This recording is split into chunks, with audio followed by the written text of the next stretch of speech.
శ్రీ సాయినాథాయ నమః. శ్రీ సాయి సచ్చరిత్రము 39వ అధ్యాయం.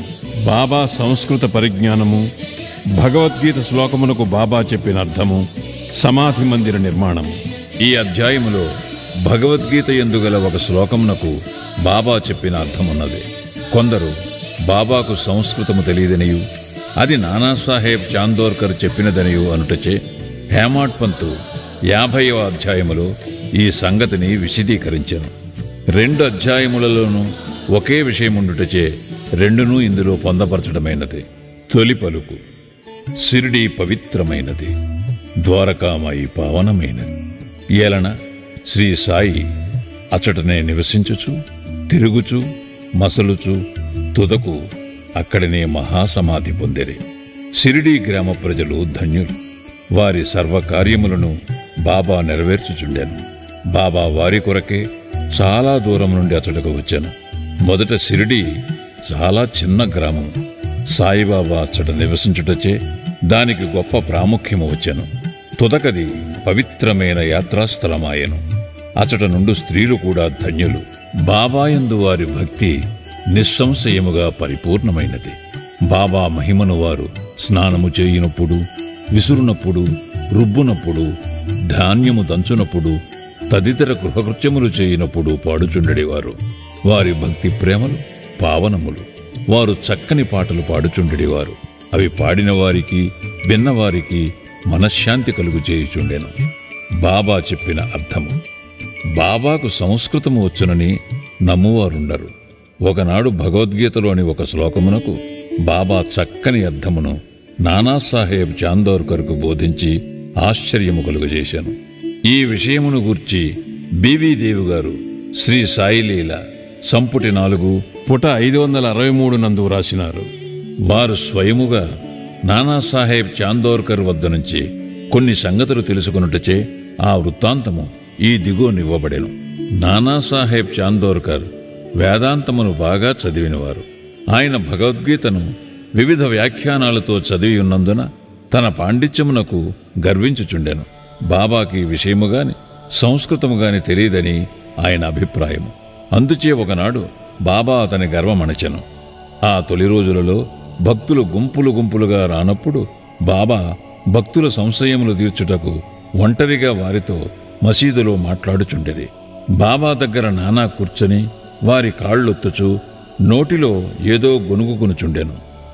నానా, ఏమి గొనుగుచున్నావు? సంస్కృత శ్లోకమును వల్లించుచున్నాను. ఏ శ్లోకము? భగవద్గీతలోనిది. గట్టిగా చదువుము. భగవద్గీత 4వ అధ్యాయములోని 34వ శ్లోకమును ఈ క్రింది విధముగా చదివాను. తద్విద్ధి ప్రణిపాతేన పరిప్రశ్నేన సేవయ ఉపదేక్ష్యంతి తే జ్ఞానం జ్ఞానినస్తత్వదర్శినః. నానా, అది నీకు బాధపడినదా? అవును. నీకు తెలిసినచో నాకు చెప్పుము. దాని తాత్పర్యమిది: సాష్టాంగ నమస్కారము చేయుట, గురుని ప్రశ్నించుట, వారి సేవ చేయుట ద్వారా ఈ జ్ఞానమును తెలుసుకొనుము. అప్పుడు మోక్షమును పొందు జ్ఞానము గలవారు, అనగా పరబ్రహ్మమును తెలిసిన వారు ఆ జ్ఞానమును ఉపదేశించెదరు. నానా, శ్లోకము యొక్క తాత్పర్యం అక్కరలేదు. ప్రతిపదార్థము, వ్యాకరణము మరియు దాని అర్థము చెప్పుము. అప్పుడు నానా ప్రతిపదమునకు అర్థము చెప్పాను. నానా, ఉత్త సాష్టాంగ నమస్కారము చేసినచో చాలునా? ప్రణిపాతయను పదమునకు ఇంకొక అర్థము నాకు తెలియదు. ప్రణిపాత అనగా సాష్టాంగ నమస్కారమని నాకు తెలియను. పరిప్రశ్న అనగానేమి? ప్రశ్నలు అడుగుట. ప్రశ్న అనగానేమి? అదే, అనగా ప్రశ్నించుట. పరిప్రశ్న ఎన్నను ప్రశ్న ఎన్నను ఒక్కటే అయినచో వ్యాసుడు పరి అను ప్రత్యయమును ప్రశ్నకు ముందేలా ఉపయోగించెను? వ్యాసుడు తెలివి తక్కువడా? పరిప్రశ్నయను మాటకు నాకితర అర్థమేమీ తెలియదు. సేవ అనగానెట్టిది? ప్రతిరోజు మేము చేయుచున్నట్టిది. అట్టి సేవ చేసినా చాలునా? సేవయను పదమునకు ఇంకనూ వేరే అర్థమేమి గలదో నాకు తోచుటలేదు. 2వ పంక్తిలోని ఉపదేక్ష్యంతి తే జ్ఞానం అను దానిలో జ్ఞానమును పదము ఉపయోగించకుండా ఇంకొక పదము ఉపయోగించగలవా? అవును, ఏ పదము? అజ్ఞానము. జ్ఞానమునకు బదులు అజ్ఞానము ఉపయోగించినచో ఈ శ్లోకములో ఇంకేమైనా అర్థము కలదా? లేదు. శంకర భాష్యం ఆ విధముగా చెప్పుటలేదు. వారు చెప్పనిచో పోనిమ్ము. అజ్ఞానమును పదము ఉపయోగించిన ఎడల తగిన అర్థము వచ్చునప్పుడు దానిని ఉపయోగించుటకు ఏమైనా ఆక్షేపణ కలదా? అజ్ఞానమును పదమును చేర్చి దాని అర్థమును విశదపరచుట నాకు తెలియదు. కృష్ణుడు అర్జునుని జ్ఞానులకు తత్వదర్శులకు నమస్కారము, ప్రశ్నించుట, సేవ చేయుమని చెప్పనేలా? స్వయముగా కృష్ణుడు తత్వదర్శి కాడా? వారు నిజముగా జ్ఞానమూర్తియే గదా? అవును, అతడు తత్వదర్శియే. కాని అర్జునుని ఇతర జ్ఞానుల నేల సేవించుమనెనో నాకు తోచుటలేదు. నీకది బోధపడలేదా? నానా సిగ్గుపడెను. అతని గర్వమణిగెను. అప్పుడు బాబా ఇట్లు వ్యాఖ్యానించెను. జ్ఞానుల ముందు ఉత్త సాష్టాంగ నమస్కారము చేసినచో సరిపోదు. మనము సద్గురువునకు సర్వస్య శరణాగతి చేయవలను. ఊరక ప్రశ్నించుట చాలదు. దుర్బుద్ధితో గాని, దొంగ ఎత్తుతో గాని, వారిని బుట్టలో వేయుటకు గాని, వారి తప్పులను పట్టుటకు గాని, పనికి మాలిన ఆసక్తితో గాని అడుగకూడదు.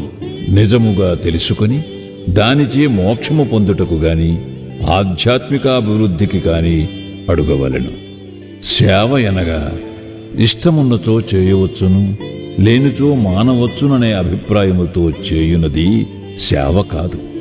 శరీరము తనది కాదనియు, దానికి తాను యజమాని కాదనియు, శరీరము గురువుగారిదనియు, వారి సేవ కొరకే శరీరమున్నదనియు భావింపవలను.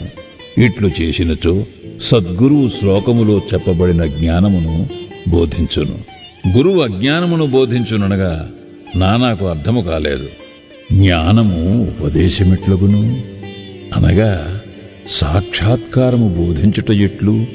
అజ్ఞానమును నశింపచేయుటయే జ్ఞానము. జ్ఞానేశ్వర మహారాజు ఇట్లు చెప్పి ఉన్నారు. అజ్ఞానమును తొలగించుట ఇట్లు: ఓ అర్జున, స్వప్నము, నిద్ర తొలగిపోయినచో మిగులునది నీవుగా గ్రహింపుము. జ్ఞానమనగా అజ్ఞానమును నశింపచేయుటయే, చీకటిని తరుముటయే వెలుతురు. ద్వైతమును నశింపచేయుటయే అద్వైతము. ద్వైతమును నశింపజేసేదమనగా అద్వైతమును గూర్చి చెప్పుట. చీకటిని నశింపజేసేదమనినచో వెలుతురు గూర్చి చెప్పుట. అద్వైతమును పొందవలనన్న ద్వైతమును భావమును మనలో నుంచి తీసివేయవలను. అదే అద్వైతమును పొందు జ్ఞానము. ద్వైతములోనే ఉండి అద్వైతమును గూర్చి మాట్లాడగలవారెవరు? ఎవరైనా అట్లు చేసినచో ఆ స్థితిలోనికి వారు రానిదే వారికి అది ఎట్లు తెలియను? దానినెట్లు పొందెదరు? శిష్యుడు గురువు వలె జ్ఞానమూర్తియే. వీరిద్దరికీ భేదమేమనగా గ్రహించు తీరు, గొప్ప సాక్షాత్కారము, ఆశ్చర్యకరమైన మానవాతీత సత్వము, మహాశక్తిమత్వము మరియు ఐశ్వర్యయోగము. సద్గురువు నిర్గుణుడు, సచ్చితానందుడు. వారు మానవాకారమును అవతరించుట, జగత్తును, మానవాళిని ఉద్ధరించుటకు మాత్రమే. దానివలన వారి అసలైన నిర్గుణ స్వభావము కొంచెము కూడా వికారము చెందదు. వారి సత్యస్వరూపము, దైవిక శక్తి, జ్ఞానము తొలగకుండా ఉండును. శిష్యుడు కూడా అట్టి స్వరూపము కలవాడే. కాని అతని అనేక జన్మల అజ్ఞానము తానే శుద్ధ చైతన్యమును సంగతిని కప్పివేయును. అతడు నేను సామాన్య నికృష్ట జీవుడను అనుకొనును. గురువు ఈ అజ్ఞానమును మూలముతో తీసివేయవలను. తగిన ఉపదేశమునివ్వవలను. లెక్కలేనన్ని జన్మల నుంచి సంపాదించిన అజ్ఞానమును గురువు నిర్మూలించి ఉపదేశించవలను. ఎన్నో జన్మల నుంచి తాను నికృష్ట జీవుడనుకున్న శిష్యునికి గురువు నీవే దైవము, శక్తియుతుడవు, ఐశ్వర్యశాలివి అని బోధించును. అప్పుడు శిష్యుడు కొంచెము కొంచెముగా తానే దైవమని గ్రహించును. తాను శరీరమనియు, తానొక జీవిననియు లేదా అహంకారమనియు, దేవుడు, లోకము తనకంటే వేరనియు తలంచు నితాంత భ్రమ అనేక జన్మల నుంచి వచ్చుచున్న దోషము. దానిపై ఆధారపడి చేసిన కర్మల నుండి వానికి సంతోషము, విచారము ఈ రెంటి యొక్క మిశ్రమము కలుగును. ఈ భ్రమను, ఈ దోషమును, ఈ మూల అజ్ఞానమును గూర్చి అతడు విచారం ఆరంభించవలను. ఈ అజ్ఞానము ఎట్లు అంకురించినది, అది ఎక్కడనున్నది అనుదానిని చూపుటయే గురూపదేశమందురు. ఈ దిగువ వివరించినవి అజ్ఞాన లక్షణములు. 1 నేను జీవిని అనగా ప్రాణిని. 2 శరీరమే ఆత్మ అనగా నేను శరీరమును. 3 భగవంతుడు, ప్రపంచము, జీవుడు వేర్వేరు. 4 నేను దేవుడను కాను. 5 శరీరము ఆత్మ కాదని తెలుసుకొనకుండుట. 6 దేవుడు, జీవుడు, ప్రపంచము ఒకటే అని తెలియకుండుట. ఈ తప్పులన్నీ చూపించనదే శిష్యుడు దేవుడనగా, ప్రపంచమనగా, శరీరమనగానేమో తెలియజాలడు. వానిలో వానికి ఎట్టి సంబంధము కలదో, ఒకటి ఇంకొకటి కంటే వేరైనదా లేక రెండునూ ఒకటేనా అను సంగతి గ్రహింపజాలడు. ఈ సంగతులను బోధించుటకు వాని అజ్ఞానము నశింపచేయుటకు చెప్పునది జ్ఞానమా అజ్ఞానమా? జ్ఞానమూర్తి అయిన జీవునకు జ్ఞానోపదేశము చేయనేల. ఉపదేశమనున్నది వాని తప్పును వానికి చూపి వాని అజ్ఞానమును నశింపచేయుట కొరకే. బాబా ఇంకనూ ఇట్లనెను. ప్రణిపాతమనగా శరణాగతి చేయుట. శరణాగతి అనగా తనువు, మనస్సు, ధనము సమర్పించుట. శ్రీకృష్ణుడు అర్జునుని ఇతర జ్ఞానులను ఆశ్రయించుమననేలా సద్భక్తుడు సర్వము వాసుదేవమయముగా భావించును. భక్తుడు ఏ గురువునైనా శ్రీకృష్ణుడుగానే భావించును. గురువు శిష్యుని వాసుదేవుడుగాను, శ్రీకృష్ణుడు ఇద్దరినీ తన ప్రాణము, ఆత్మలుగాను భావించును. అటువంటి భక్తులు, గురువులు కలరని శ్రీకృష్ణుడు తెలిసియుండుటచే వారిని గూర్చి అర్జునునికి చెప్పాను. అట్టి వారి గొప్పతనము హెచ్చి అందరికీ తెలియజేయవలననియే కృష్ణుడట్లు పేర్కొనెను. సమాధి మందిర నిర్మాణము. బాబా తాను చేయ నిశ్చయించుకొనిన పనులు గూర్చి ఎప్పుడునూ మాట్లాడువారు కారు, ఏమీ సందడి చేయువారు కారు. సంగతి సందర్భములను, వాతావరణమును మిక్కిలి యుక్తిగా నేర్పరిచి తప్పనిసరి పరిస్థితులు కలిగించుచుండువారు. అందుకు సమాధి మందిర నిర్మాణము ఒక ఉదాహరణము. నాగపూర్ కోటీశ్వరుడు శ్రీమాన్ బాపూసాహెబ్ బూటి షిరిడీలో సకుటుంబముగా నుండివాడు. అతనికి అతడ సొంత భవనముండినా బాగుండునని ఆలోచన కలిగాను. కొన్నాళ్ల పిదప దీక్షిత్వాడాలో నిద్రించుచుండగా అతనికి ఒక దృశ్యము కనిపించాను. బాబా స్వప్నములో నగుబడి ఒక వాడాను మందిరముతో సహా నిర్మించమనెను. అచ్చట నిద్రించుచున్న శ్యామాకు కూడా అట్టి దృశ్యము కనిపించాను. బాపూసాహెబు లేచి శ్యామ ఏడ్చుచుండట చూచి కారణమడిగాను. శ్యామ ఇట్లు చెప్పాను. బాబా నా దగ్గరకు వచ్చి ఒక మందిరముతో సహా వాడాను నిర్మింపుము, నేను అందరి కోరికలను నెరవేర్చేదను అనెను. బాబా ప్రేమమధురమైన పలుకులు విని భావావేశమున మైమరచితిని. నా గొంతుగా ఆర్చుకుని పోయాను. నా కండ్ల నుండి నీరు కారుచుండెను. నేను ఏడ్చుట మొదలెడితిని అనెను. వారిద్దరి దివ్య స్వప్నములు ఒకటే అయినందులకు బాపూసాహెబ్ బూటి విస్మయమందెను. ధనవంతుడొకటి చేతను, చేతనైన వాడొకటి చేతను అచ్చటొక వాడాను నిర్మించుటకు నిశ్చయించుకుని శ్యామా సహాయముతో ఒక ప్లాన్ గీశాను. కాకాసాహెబ్ దీక్షితు దానిని ఆమోదించాను. దానిని బాబా ముందర పెట్టగా బాబా కూడా వెంటనే ఆమోదించాను. కట్టుట ప్రారంభించరు. శ్యామ పర్యవేక్షణ చేయుచుండెను. భూమి విపరగృహము, భూగృహము, బావి పూర్తి అయ్యాను.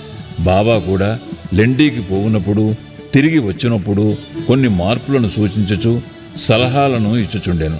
మిగిలిన పని అంతయు బాపూసాహెబ్ జోగును చూడమనిరి. అది నిర్మించినప్పుడు బాపూసాహెబ్ బూటికి ఒక ఆలోచన కలిగాను. చుట్టూ గదులుండి దాని మధ్య ఒక విశాలమైన హాలులో మురళీధరుని అంటే శ్రీకృష్ణుని ప్రతిమను ప్రతిష్ఠింపచేయవలనని తట్టాను. బాబాకి సంగతి తెలియజేసి వారి అభిప్రాయమును కూడా కనుగొనవలనని శ్యామకు చెప్పాను.